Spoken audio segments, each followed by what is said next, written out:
I know I learned this when I was working at an agency, because an agency, you're on 5 different projects at one time, and they could be different languages, and they're all different clients, and they all need to get done ASAP.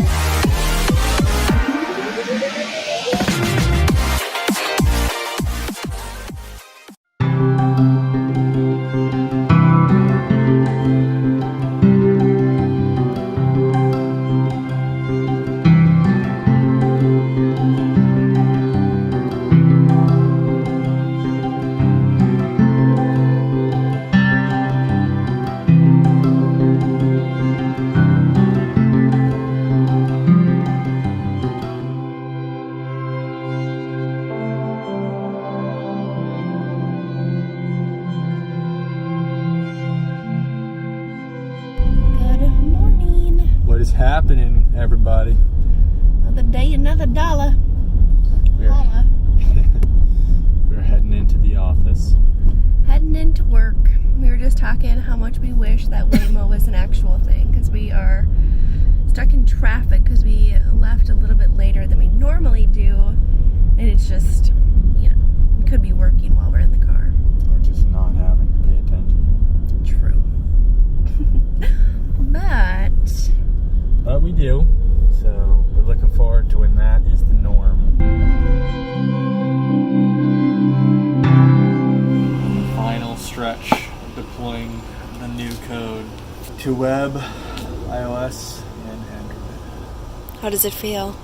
Feels good. It's been a journey. We originally released it and realized we ran into a large bug, so we had to refactor the mobile app. That took about 2 weeks, and so that sucked, especially because we were planning on deploying it all, but that's just part of the game. And I'm glad we found it before a customer did, so that's good. But I think there's even a video from a little while ago of me talking about we found the bug, and so now we're finally done with that. Jeez, it's just 2 weeks you didn't anticipate. And but there's just no way to avoid it. That brings us to our topic for today, which is, oh, he's gonna make a seat for me, you guys. That's what I was hinting at when I was moving it. Oh. We have a random box out there. My sister was over in her puppy. It's this little, you have seen Ellie. She's this little puppy, and she will get out, and so we had to put it in front of the gate so she couldn't escape, yeah. But, yes. So today we're actually going to talk about 5 things you need to know, or 5 things that we've learned, and 5 things we hope you guys can learn through us about starting a business. Like things to anticipate and things that we've learned. So that's the topic of today's vlog. And he brought up a good point, which is things always take longer than you think. Whether you are programming, designing, even freelancing, the back and forth with clients is always going to take longer than you think. Even some of my influencer work that I get, I'm like, yep, this is going to go out this week. I have it on my content calendar. It may take longer to get feedback from the person that you're working with or the brand that you're working with. So it's always anticipating. No, like, don't even think, just know. Like, know as a principle, as something as sure as if you jump off a building, you're going to hit the ground because of gravity, that things are going to take longer than you originally expect. And I think one of the things that we learned early on, I know I learned this when I was working at an agency, because an agency, you're on 5 different projects at one time, and they could be different languages, and they're all different clients, and they all need to get done ASAP. And one of those things that happen, and this is something that has helped me in freelancing, because you do multiple things, but it's scope creep, like the scope of different projects, and especially if you're doing multiple things at once, multiple projects with multiple clients, you have to be very aware of that. Yep. And plan for that, because you're the person that is basically dictating how long the project is going to take, because you're the one that wrote the proposal, you're the one that said it's going to take me X amount of time to get this done. And so it's kind of on you to make sure you're accounting for the things that are going to take longer and the unknown. Whenever you're a developer, freelancer, like she was just saying, most of the time the reason why you're like, oh, it only take a week, is because you're afraid that it's going to sound bad if you say it's going to take me a month to the client or to your boss or to the CTO or whoever. But in reality, it's so much worse when you said it was going to take a certain amount of time and it's not. Add more buffer time, let them swallow that, that and embrace it. And if you deliver early, then they'll be excited versus 100%. being disappointed when you inevitably, which is almost always going to happen, take longer than you originally expected. Because not only do you not generally give yourself enough time, you're over ambitious and give yourself less time than you actually think it'll take.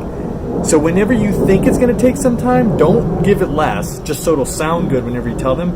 Always give it like double. Seriously, at least double, just to keep it safe. 100%. That's like the number one thing for any person that's trying to get into business, trying to like break out on their own.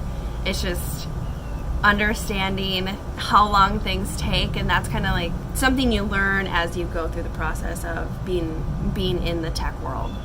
Or, anything, really. It's always going to take longer. Just embrace it. Another thing that you need to think about before you start a business, and I think I've mentioned this in a previous video, but it's money. Make sure that you know the amount of money you need to make to cover your expenses, taxes, healthcare, all the insurances that you have, whether you have business insurance, health insurance, car insurance, all those different things. You need to make sure that, for me, I have a spreadsheet and I keep account of all my expenses, whether they're personal or business. So I know exactly the amount of money that I need to be taking in, and what that does. If you're in a business, you have to have X amount of clients, or X amount of people on your platform paying you X amount, so you just have that understanding before you go into your business. So you have actual realistic goals and expectations that you definitely need to meet, because that'll help you plan for the future. And finances are one of those things that you need to make sure you have a very good understanding before you start your company.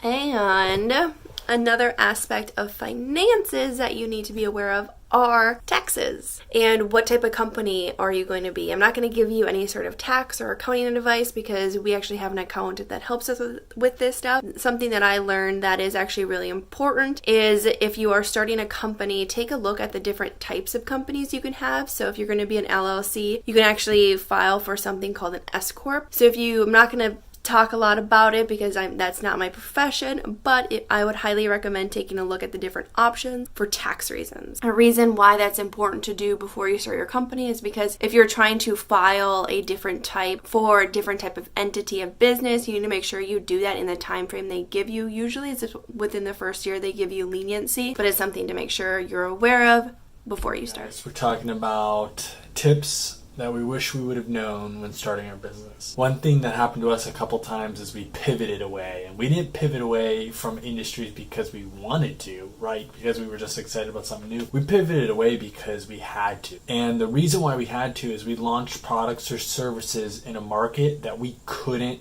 sell to, right? Our product wasn't ready. We didn't have the right fit. It was a nice to have, not a need to have. And so what I would say is that when you're starting a product or your service, find a true need that people are willing to pay for. It shouldn't just be a cool, fun little thing, or somebody says, oh yeah, that'd be cool to have, unless they're willing to pay you for it. The pain is great enough for them to exchange their hard-earned money to pay for your product on a monthly, annually, or even a one-time basis. I don't know what your product or your business model is set up to be. But you have to find the pain point that people are willing to pay for. Do not try to build a nice to have, and do not just try to build something on a whim. You have to find that is painful enough that people will exchange. That's the only way you'll be able to actually grow a business. Whether you've raised money or it's a passion project, it doesn't matter. At the end of the day, the only way to really build a business, and that one that's sustainable, is one that generates revenue. And that only happens by solving a pain point for people.